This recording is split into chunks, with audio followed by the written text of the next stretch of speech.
Well, hello to you, theology class. Today we're going to be looking at the work of Jesus Christ. This follows on from last lesson when we looked at the person of Jesus Christ.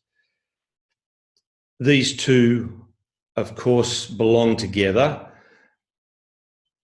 Who we say Jesus Christ is going to have implications for what Jesus Christ did or does.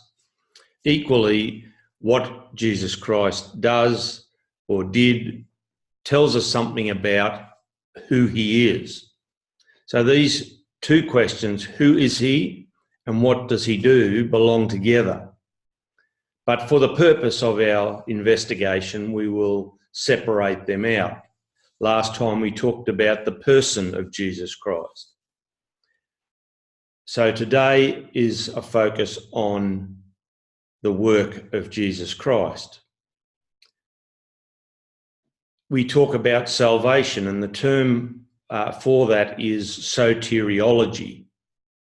And so we're going to look at a variety of ideas, the development of ideas through the Old Testament, New Testament, and into the present. Before we do that, however, I would like you to take some time. If you see the slide, it will identify some review tasks. First of all, answering the question, what is Christology? Then you are to outline your understanding of one of the major New Testament titles of Jesus. Also, what is meant by the term kenosis. These review tasks are important because they will help you to remember and help you to build your framework, your theological framework. Let's move on now to discuss the work of Jesus Christ, soteriology. The Nazarene Statement of Faith says this: we believe that Jesus Christ died for our sins and that he truly arose from the dead and took again his body, together with all things appertaining to the perfection of man's nature, wherewith he ascended into heaven and is there engaged in intercession for us. You can see that first statement, that first line, we believe that Jesus Christ died for our sins. That really is, for Western Christians, the crux of soteriology. Now we want to have a look at the development of some of these ideas, the development of this concept of salvation, both through the Old Testament and the New Testament. In the Old Testament, salvation was primarily concerned with God's saving acts within human history. So we see in the Old Testament text, we find that God is going ahead of the Israelites as they meet an enemy, and the people of God believe that their victory is of God, that God has saved them, has brought them back from the brink of destruction. And so we see this idea of salvation in the Old Testament as very much linked to historical events. We see in various Psalms, etc., we see that this notion that God is saving the Israelites from their enemies. Now, in the Old Testament, sacrifice also was understood to provide a means of restoring relationship with the divine. So sacrificing, this was a way of bringing atonement at one moment, overcoming the broken relationship. The Old Testament looks forward to a time when there would be a transformation of the heart. So we begin to see that there is these signs that salvation was not simply about events that take place within history, but rather that salvation was also very much about the transformation of the human person and the human heart. Now, when we move into the New Testament, we find that there is evidence that the early church had a sense of the saving activity in the life, death, and resurrection of Jesus Christ. So we see here in the New Testament, if you like, the perfect lamb, the idea of sacrifice, that Jesus sacrifices himself. We find that in the New Testament, we see these various things coming through: salvation, the saving from not only enemies, but rather saving from sin and from all that might take away the life of God from us. Now, it's important to realise that as early as the New Testament, we have this idea that salvation is about, or salvation is looking at the activity of Christ's life, death, and resurrection. Now, we find that in the Western Church, there is a tendency to focus purely on the death of Christ. Now, that's probably familiar to you, and those of us who are in the evangelical tradition can identify with that. That is that the focus on the death of Christ, that is what salvation is about. However, I want to draw your attention to the understanding within the Eastern Church, which sees not only the death of Christ, but rather also the life of Christ. The incarnation itself is salvific. That is, it is active. It actively saves us.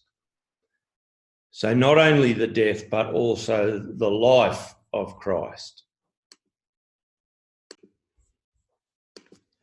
The church father Irenaeus said this: Christ became what we are in order that we might become what he is. Now, in the New Testament, we find a whole range of metaphors, of pictures, language that captures what this salvation means. Now, this is important to identify the fact that no one metaphor, no one way of thinking about salvation is sufficient to really understand what it's all about. We will, towards the end of this class, look at a view that's put forward, the kaleidoscopic view, and this opens us up to exploring all the various metaphors, all the various pictures and the language that captures some aspect of this salvation that we're seeking to understand. So we have, for instance, in John and in Titus, this idea of salvation as the new birth, as the new creation, 2 Corinthians. We see in John and Romans and Galatians the idea of adoption. As well, we find terms like reconciliation, redemption, ransom, transformation, justification, and sacrifice. All of this language captures something of the breadth of salvation for us.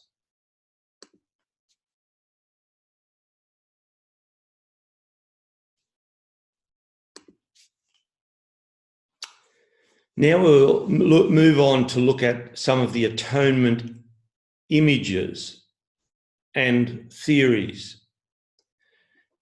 And these theories can be categorized under three main headings: Christus Victor, or the classic dramatic approach, objective, and subjective.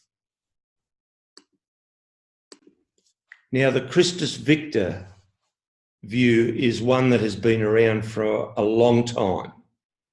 Now, the focus of this particular view is Satanward. It is aimed, if you like, is targeted at a demand by Satan. It understands the work of Christ primarily in terms of the conflict, or of his conflict with and triumph over those elements of the kingdom of darkness that hold humanity in its clutches. The characteristics of Christus Victor. First of all, the idea that Satan gained mastery over humanity when Adam sinned. So we as God's people are under sin and Satan has us in his clutches. Secondly, that through the death of Jesus, life became a ransom, or the life of Jesus became a ransom price for the liberation of humanity. And thirdly, Christ's victory is achieved by outwitting the devil.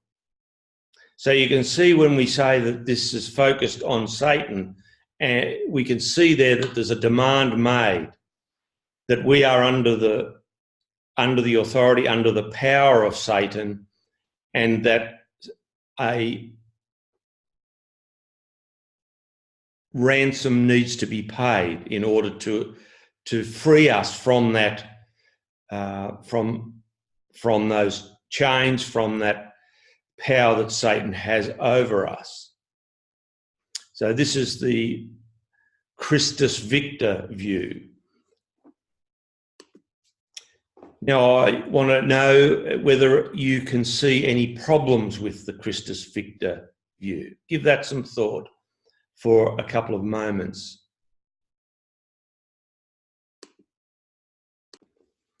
I think the main problem with this particular view is that it gives Satan too much power. The idea that Satan can somehow or other seek for God to respond to demands that are to be met simply does not align with our understanding of God as the absolute and the ultimate creator and power within the universe. So I think the problem is about that this gives Satan too much credence, too much authority.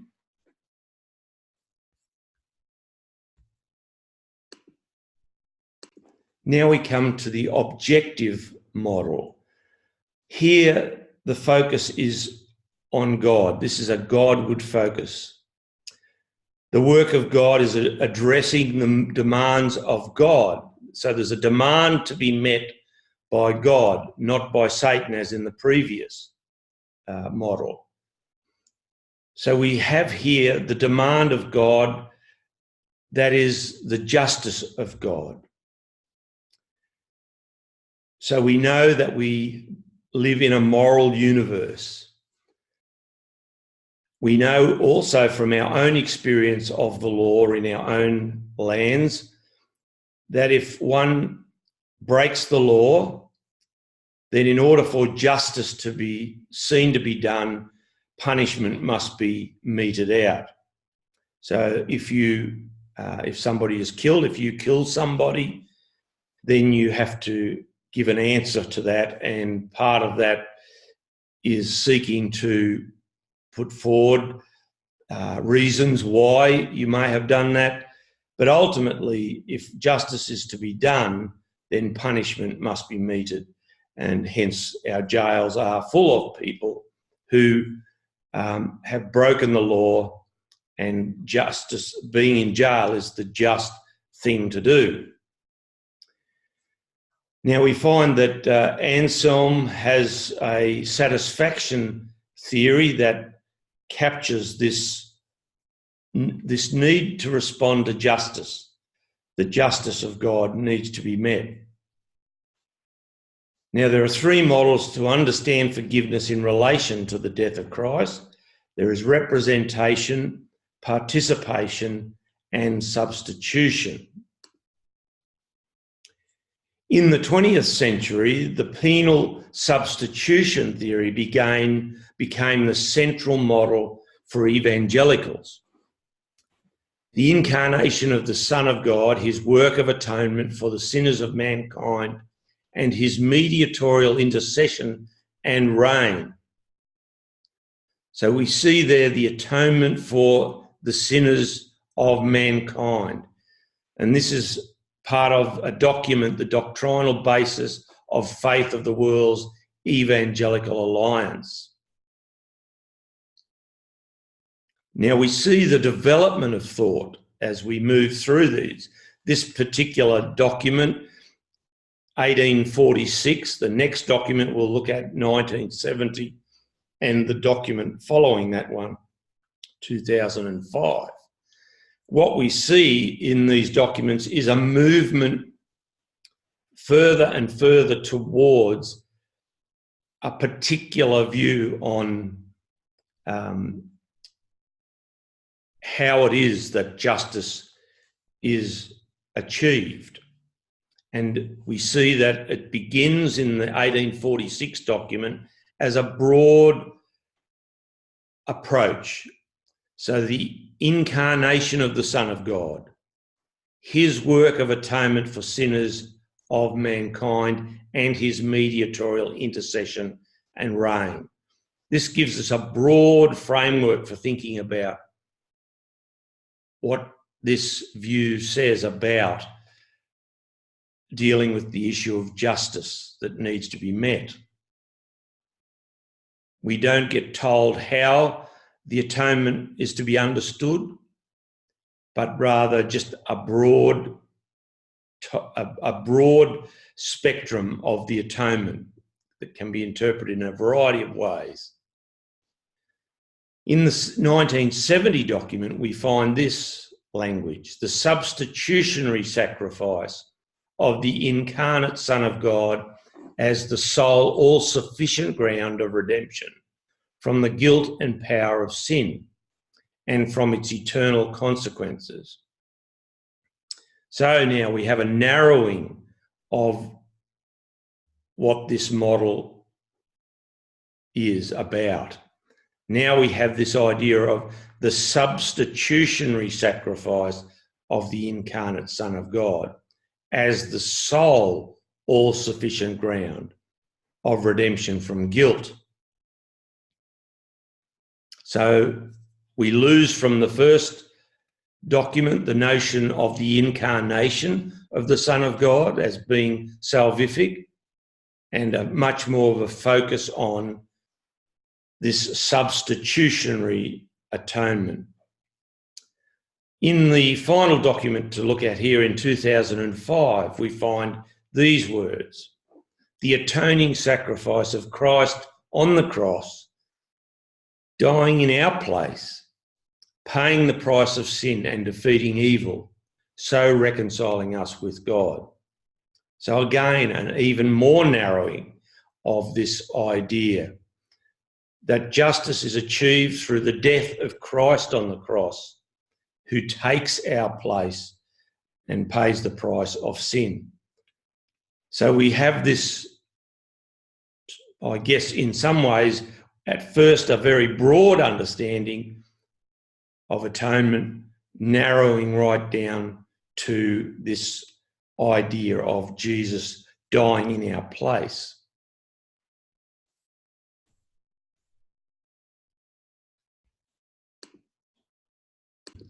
Now, just as we identified some criticisms of the Christus Victor paradigm, we now turn our attention to some of the criticisms of the objective paradigm. Firstly, the traditional atonement theories are seen as encouraging apathetic tolerance of abuse by unduly glorifying the experience of suffering. Now, this is an interesting criticism, because it is to be understood within our present context. Post-World Wars, where we come to understand and see abuse and death And not only wars that we've understood this kind of abuse, but also our knowledge, our understanding of the abuse of children within the church has raised this question to the forefront. And so the idea that the traditional atonement theories somehow glorify suffering. Another criticism is that certain models are said to foster the idea that cosmic child abuse is the divinely ordained path to salvation. Again, to be understood within its present context, 1 and 2 being very similar in terms of the challenge or the criticism. René Girard, a well-known theologian, has presented his scapegoat theory of ritual violence. This unmasks the ritual violence behind the scapegoat myth for the tragic mistake it is. Christian theology too often has slipped back into an endorsement of sacred violence. Now, the question here is, does our understanding of salvation require a juridical approach to atonement? That is to say, do we need a metaphor, a paradigm coming from the law courts, coming from the idea of punishment? Does this view require abuse? Does it require suffering to occur in order that atonement might be achieved? Well, we only have to look at the biblical text to see that it's not necessarily required. It's just one of many ways of thinking about this. So if we have the parable of the loving father, or in some models, this is thought of the parable of the lost son. This is a parable that tells us about atonement, explains in some ways through its not always easy ways of reading. It tells us about the atonement in a non-juridical approach. We know, for instance, that the son seeks from the father basically what is owing to him when the father dies. He wants it up front. And he leaves his father's house, and as you know, he goes and he squanders the money that he has, and he finds himself living among the pigs. He then comes to his senses, the Bible tells us, and he thinks to himself, look, even if I go and become a servant within my father's house, I'll at least have food and I'll have a warm bed, etc. So he decides to go home, and with the idea of putting himself forward as a servant, because he certainly doesn't see himself as worthy of being called son. But we know the story that the father sees the son way off in the distance, and he comes out and he meets the son, and he calls for a robe to be put on him, and he calls for a celebration to be had over the coming back of the lost son. Now, there's no juridical language. There is nothing even remotely tied to juridical approaches. Rather, this is a way of atonement, thinking of atonement, that simply sees the loving father forgiving from the bottom of his heart and welcoming the son back in. So to the question, do we need a juridical approach? The answer is clearly no. Should we reject a juridical approach? No, because it is clearly biblical as well as the other approaches. So this is about really balancing up and seeing the weaknesses and strengths in the various models and paradigms.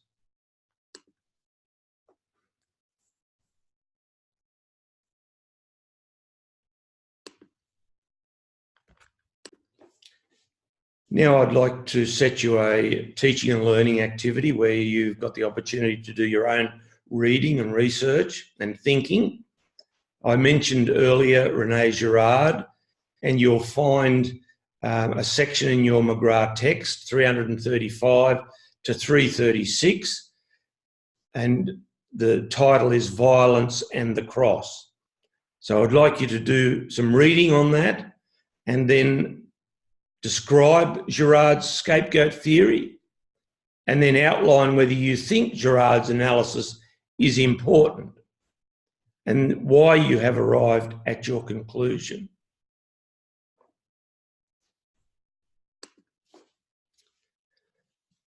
The third paradigm or approach is humanward focused. You'll recall the first approach was Satanward focused. The second approach was God-focused. And the third approach is humanward focused.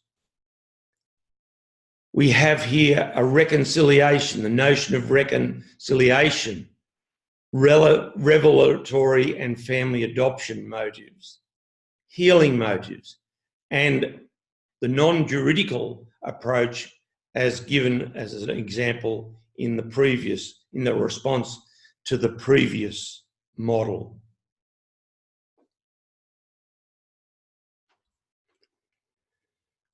Again, the idea being here is that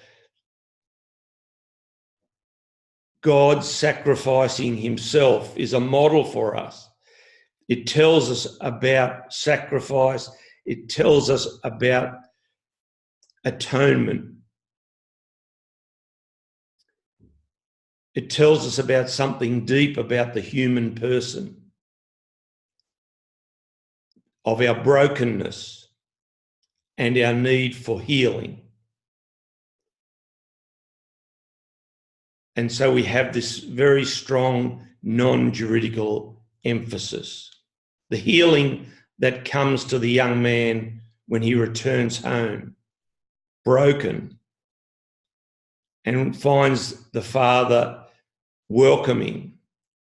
And during this reconciliation, there is an overcoming of the brokenness between father and son.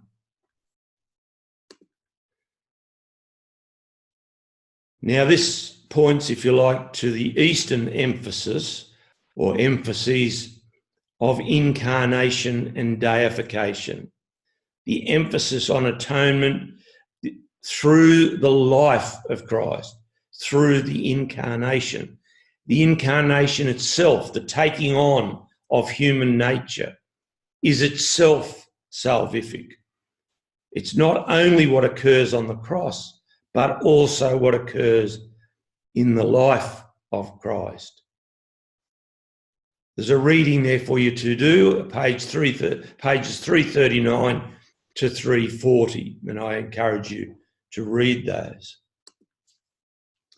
Finally, I point to Joel Green's kaleidoscopic view. His view that no New Testament atonement image has a claim to priority. So what we saw before when we looked at the narrowing of views from a broad range of atonement ideas, or allowing for a broad range, down to the satisfaction to the theory that we find that focuses on the idea that Jesus takes our place. Nothing wrong with that particular viewpoint, just highlighting the fact that it is not the only way to think about the atonement. Well, we've today looked at the work of Jesus Christ. we see that the atonement moves us beyond the purely Old Testament views of sacrifice and delivery from our enemies, and looks to the heart, looks to the fact that there is brokenness within our relationships, that sin has damaged us, and then the idea that we can find wholeness, at-one-ment, salvation through the life, death of Christ. I hope that you will give some thought to these ideas and to the readings that you are doing, and we will meet together again for our next class.